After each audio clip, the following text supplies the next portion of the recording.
Welcome to the Banker Lamp. Please enjoy the video. In this video, I will explain how to get elderberries off the stem. It is important to remove elderberries from their stems before use, as the stems contain compounds that can cause an upset stomach. We will cover two primary methods: a simple manual technique using a fork and a clever freezing trick. By the end, you will be able to quickly and safely prepare your elderberries for delicious recipes, ensuring a pleasant culinary experience with these wonderful berries. The fork method is a straightforward and effective way to destem your elderberries. First, hold a cluster of berries firmly by the stem over a large bowl. Then, take a clean fork and gently comb its tines through the berries, moving downwards. The ripe berries will easily separate from the stem and fall into your bowl.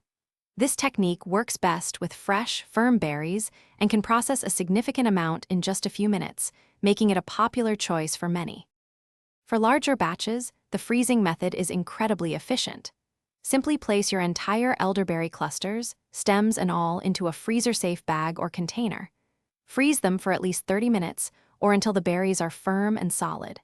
Once frozen, you can easily rub or gently shake the clusters, and the berries will readily snap off their stems.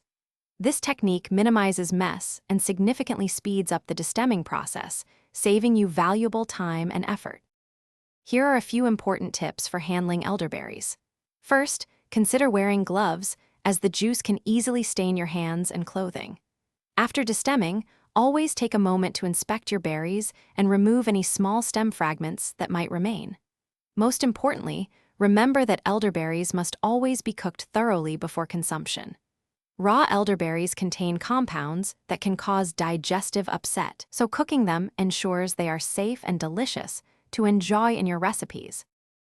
Thanks for watching. If this was helpful, leave a like and consider subscribing. See you next time.